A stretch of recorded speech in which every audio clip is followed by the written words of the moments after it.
میں ہوں عبدالستار خان اور آپ پروگرام دیکھ رہے ہیں نیوز وائز۔ میرے ساتھ ہیں زاہد حسین صاحب اور عارفہ نور صاحبہ۔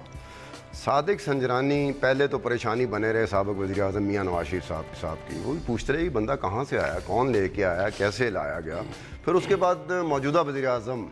شاہد خاقان عباسی بھی یہی راگ لاتے رہے کہ کہاں سے آئے ہیں صادق سنجرانی، کون لایا ہے صادق سنجرانی۔ اب وہی صادق سنجرانی صاحب کے پی کے میں جو کولیشن پارٹنر گورنمنٹ تھی پی ٹی آئی کی اور جماعت اسلامی، ان کے درمیان میں بھی ٹھن گئی، اور ٹھننے کی وجہ بھی صادق سنجرانی ہے۔ وہ یہ ہے کہ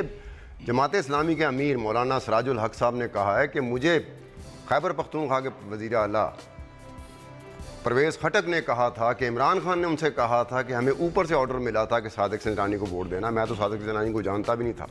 پروگرام کے دوسرے حصے میں چلیں گے۔ چیف جسٹس آف پاکستان نے کہا ہے کہ قانون کے مطابق جس کو جتنی سیکیورٹی چاہیے اس کو ملنی چاہیے، اور انہوں نے نام لیتے ہوئے میاں نواز شریف صاحب کا اور اسفندیار ولی خان کا بھی نام لیا کہ ان کو بھی قانون کے مطابق جتنی سیکیورٹی کی ضرورت ہے ان کو ملنی چاہیے۔ تیسرے حصے میں جا کے بات کریں گے کہ شاہد خاقان عباسی صاحب نے کابینہ کی توانائی کمیٹی کے اجلاس کے بعد کہا ہے کہ اب کراچی کو پانی کا پرابلم بھی نہیں رہے گا اور بجلی کا پرابلم بھی نہیں رہے گا، لیکن یہ بتایا نہیں کہ کے الیکٹرک اور سوئی سدرن گیس کے درمیان معاملات طے پائیں گے تو کیسے۔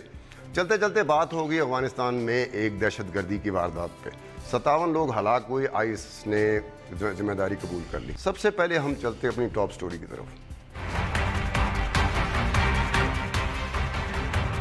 قطار میں کھڑے ہو کر آپ لوگوں نے ان کو ووٹ دیا، کیا وجہ ہے، کیا معاہدہ ہے، کیا بات ہے، کیا راز ہے؟ وہ یہی کرتے تھے کہ بس اوپر سے آرڈر ہے۔ بنی گالا سے مجھے عمران خان صاحب نے کہا کہ ان کو ہم نے سپورٹ کرنا ہے۔ میں نے فیصلہ کیا تھا کہ ہم نے بلوچستان کو سپورٹ کرنا ہے۔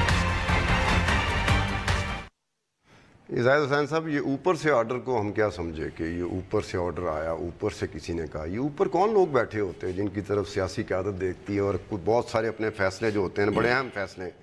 وہ اوپر دیکھتے ہوئے اوپر والوں کے کہنے سے کرتے ہیں؟ یہ اوپر والوں سے کبھی آپ کا اپنا ذاتی کبھی ہوا ہے کہ آپ کو بھی اوپر سے کسی نے کہا ہو اور آپ نے بھی آ کے وہی بات کی ہو جو آپ کو اوپر سے کہی گئی ہو؟ میں تلاش میں ہوں کہ اوپر والا ہے کون، اب خوش قسمتی کہہ لیں یا بدقسمتی کہہ لیں کہ ابھی تک یہ اوپر والے صرف خوش قسمت لوگوں کو ملتے ہیں۔ میں وہی کہہ رہا ہوں، میں اس پہ کہہ نہیں سکتا ہوں کہ خوش قسمتی کہوں یا بدقسمتی کہوں، کہ جو ہے وہ ہمیں جو ہے کوئی اوپر والا جو ہے ہم سے جو ہے کوئی تعلق بڑھانے پہ دلچسپی نہیں ہے، اس لیے میں تو کچھ نہیں کہہ سکتا ہوں۔ لیکن ایک بات صحیح ہے کہ جو سینٹ کا الیکشن، چیئرمین کا الیکشن خاص طور پہ جس طرح سے ہوا اور جس طرح سے سوالیہ نشانات کھڑے ہوئے، لگتا یہ ہے کہ پاکستان کی سیاست میں جو ہے یہ اٹ ول کیپ ہاؤنٹنگ جو ہے پورا پولیٹیکل سین کو، کیونکہ یہ جو ہے جس طرح سے ہوا تھا تو ایک عام فہم اور جو بھی سیاست سے زیادہ ہے تو اس کو تو اندازہ ہو سکتا ہے کہ جو ہے جس طرح سے جو ہے اچانک جو ہے ووٹ، مجھے اس پہ اعتراض نہیں ہے کہ بلوچستان سے ہونا چاہیے یا نون بھی ہو تو کوئی فرق نہیں پڑتا ہے، لیکن جس طرح سے پورے الیکشنز ہوئے ہیں اس میں بہت بڑے سوالیہ نشان بن کے آئے۔ اب سوال یہ پیدا ہوتا ہے کہ جو ہے وہ جو سراج الحق صاحب نے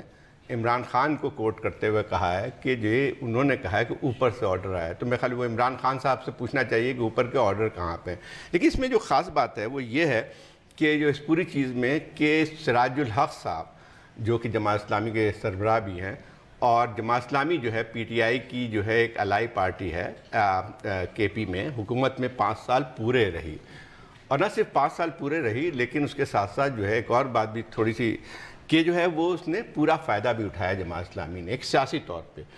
جیسے ان کی سیٹیں اتنی زیادہ نہیں تھی لیکن ان کے پاس ہمیشہ بہت اہم ترین جو محکمے تھے وہ جماعت اسلامی نے لیے، ایجوکیشن ڈپارٹمنٹ اور فائنانس تھرو آؤٹ جو ہے وہ ان کے پاس رہی۔ سراج الحق صاحب پہلے فائنانس منسٹر تھے، جب ان کا امیر کا انتخاب ہوا، جب وہ سینٹ میں چلے گئے تو پھر کوئی اور آگے تھے لیکن جماعت اسلامی کے تھے۔ مسئلہ یہ آتا ہے کہ ہماری سیاست میں ایک عجیب سی چیز ہوتی ہے کہ جو ہے جب 5 سال بھی گزر گئے اور پھر جو ہے وہ اچانک ایک دوسرے میں خامیاں بھی نظر آنے لگی، تو یہ ایک اپارٹ فرام کے سینٹ کے الیکشن کی بات وہ الگ آتی ہے، لیکن اس میں ایک اور خاص بات بھی آتی ہے جو کہ یہ جماعت اسلامی کے رویے سے، مطلب ان کی بات بالکل صحیح ہوگی، وہ شاید زیادہ ایک پرنسپل سٹینڈ لے رہے ہوں گے، لیکن ایک اور بات بھی آتی ہے کہ ری الائنمنٹ جو فورسز کی ہوتی ہے الیکشن سے پہلے، اس کا بھی ایک شاخسانہ ہے، اس کا بھی ایک عندیہ دیتے ہیں، کیونکہ اب دوبارہ ایم ایم اے بن گئی ہے اور MMA سے جب بنی ہے تو ان کا اتحاد اب مولانا فضل الرحمان کے ساتھ ہو گیا ہے، جن میں جو ہے پورے دور میں اگر دیکھا جائے تو مولانا فضل الرحمان اور عمران خان جو ایک لحاظ سے حریف رہے میں، تو ایک نئی سیاست کی بھی عکاسی کرتی ہے۔ جی بیسکلی میرے خیال میں تو یہ صرف اس وقت اب جو الیکشن سے پہلے کی پالیٹکس ہے وہ ہو رہی ہے کہ ایک تو زیادہ تر پولیٹیکل پارٹیز کا صحیح بات ہے کہ ایک لیول آف ڈسکمفرٹ ہے جو سینیٹ الیکشنز میں انجینئرنگ ہوئی ہے، اور میرے خیال میں وہ جب بھی اس کی بات کرتے ہیں اور بار بار بات کرتے ہیں وہ اپنے اس خدشے کا اظہار کر رہے ہیں کہ آگے جو جنرل الیکشن ہوگا اس میں بھی اس قسم کی انجینئرنگ ہوگی اور شاید ان کے خلاف ہوگی، اس لیے PMLN جیسی پارٹیز یا شاہد خاقان عباسی جو ہیں اس کا بہت ذکر کرتے ہیں، میاں نواز شریف بھی کرتے ہیں۔ دوسرا اس میں KP کی پالیٹکس کا تعلق ہے، and that is where the جماعت کمز ان، کہ اب جماعت کو پتہ ہے کہ وہ کافی حد تک let's be very honest electoral politics میں ارریلیونٹ سی ہو گئی ہے۔ 2013 کے اندر بھی ان کا زیادہ تر جو وہ ان کی سیٹس تھیں وہ دیر اور مالاکنڈ کے علاقے سے تھیں، اور اس دفعہ تو لوگ یہ کہہ رہے ہیں کہ وہ شاید وہ بھی نہ لے پائیں، جس کی وجہ سے وہ MMA کے اندر کے ساتھ انہوں نے الائنس بھی بنائی JUIF کے ساتھ۔ جماعت اسلامی کے اندر بھی شاید کوئی کنسنسس نہیں تھا اس الائنس پہ، کچھ لوگوں کا خیال تھا کہ ان کو یہ نہیں کرنی چاہیے،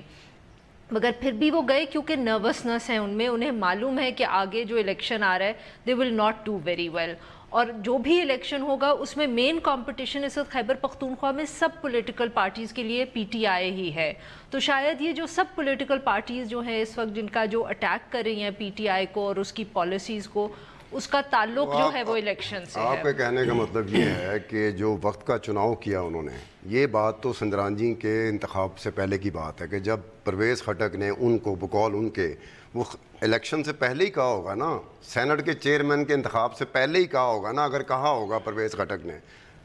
سراج الحق صاحب کو اسی وقت کہا ہوگا نا۔ اب سراج الحق صاحب اس وقت کیوں نہیں بولے، بعد میں کیوں بولے، اس وقت آ کے کیوں بولے؟ پھر آپ نے متحدہ مجلس عمل کی بات کی، تو 2002 میں جب متحدہ مجلس عمل بنی تھی تو بہت سارے لوگوں کا یہ خیال تھا، یقین تھا کہ یہ پاورز دیٹ بی کے کہنے میں بن رہی ہے۔ اب دس ٹائم راؤنڈ کیا ہم یہ سمجھ لیں کہ MM میں وہ پاورز دیٹ بی کی منشا کے خلاف بن رہی ہے؟ لیکن وہی بات آتی جو آپ نے پہلے بات کی اوپر والے، تو میرے خیال جتنا جماعت اسلامی کو تجربہ ہے اوپر والوں کا، میرے خیال کم سیاسی جماعتوں کو ہوگا، کیونکہ اوپر والے جو ہیں وہ مطلب ایک لحاظ سے مختلف اوقات میں، یعنی یہ تو تاریخ بہت لمبی چوڑی ہے، تو ایک جماعت اسلامی اور اوپر والوں کا تعلق بہت گہرا رہا ہے، اور یہ کہنا کہ جو MMA جو بنی تھی 2002 میں، تو اوپر والوں کا خاصا بڑا رول اس میں بھی موجود تھا جس میں الیکشن جیتی۔ اب مسئلہ یہ ہے کہ یہ صحیح ہے کہ اوپر والے کا اس پر بھی بڑا کرم رہا ہے اس الیکشن میں، سینٹ کے الیکشن میں، اور یہ پاکستان کی سیاست میں سمجھتا ہوں کہ خاصا ایک تاریخ ایک پیریڈ میں کہوں گا کہ یہ جو جس طرح کے سینٹ کے الیکشن پہلے بھی کوئی بہت زیادہ نہیں ہوتے لیکن اس حد تک کبھی بھی نہیں ہوئے تھے، ایک لحاظ سے چیئرمین کا الیکشن کم از کم اس کو ایک لحاظ سے ڈگنیٹی مل جاتی تھی، یہ جو ہے سب سے زیادہ جس طرح سینٹ چیئرمین کا الیکشن ہوا ہے اس کے بہت سارے اس کا اس کے اندر جو انجینئرنگ ہوئی ہے وہ کافی حد تک ایک بہت اوپن انجینئرنگ تھی، اس میں کسی نے کچھ چھپانے کی کوشش نہیں کی، اور ایز آئی سیڈ کہ میرے خیال میں بہت ساری پولیٹیکل پارٹیز کو شاید یہ خدشہ ہے کہ اب آگے جو جنرل الیکشن آ رہا ہے اس میں بھی اسی قسم کی انجینئرنگ ہوگی، اور وہ بار بار ذکر کرتے ہیں۔ جو آپ نے 2002 کی بات کی کہ آپ بالکل صحیح کہہ رہے ہیں، اس وقت وہ پاورز دیٹ بی تھے، مگر اگر اس دفعہ بھی شاید وہ پاورز دیٹ بی ہوتے تو وہ سمیع الحق کو پھر اس کے اندر اس MMA کے اندر شامل کروا لیتے جو بنی ہے۔ وہ سمیع الحق صاحب نے جو PTI کے ساتھ الائنس بنائی ہے، اس کا تو مجھے ایٹ لیسٹ انڈیکیشن یہی ملتا ہے کہ شاید پاورز دیٹ بی اتنا پش نہیں کر رہے تھے۔ ایک ساتھ میں تھوڑا سا پوچھوں سوال آپ سے، آپ کو اوپر والوں نے کبھی یعنی شرف نہیں بخشا کہ آپ کو Sadly never دیکھا نہیں آپ نے اوپر والوں کو؟ ارمان ہی رہ گیا۔ اچھا، اس میں اب وہ جو بات ہو رہی تھی کہ یہ جو بہت ساری چیزیں عیاں تھیں، بڑا اوپنلی کھیل کھیلا جا رہا تھا، بڑے کھلے عام جیسے کہتے ہیں نا، سرے عام اینڈ کھلے عام کھیل کھیلا جا رہا تھا۔ تو پھر جو نواز شریف صاحب کہہ رہے ہیں سازش ہو رہی ہے، تو سازش تو نہیں تھی، سازش تو وہ چیز ہوتی ہے جس کا ہمیں پتہ نہیں چلتا، جب وہ ہو جاتی ہے تب پتہ چلتا ہے، تو یہ سازش تو نہیں نہ تھی، یہ تو کھلے ایسا کھیل کھیلا جا رہا تھا کہ کس طرح کی سازش تھی جو سرے عام ہو رہی تھی۔ سرے عام نہیں ہوتی، مطلب کہ 90 کا الیکشن تھا جو ریگ ہوا تھا، بہت ہمیں بعد میں پتہ لگا، نہیں سب کو تب بھی پتا تھا، کیا بہت بعد میں پتہ لگا، سب کو پتا تھا، نہیں جب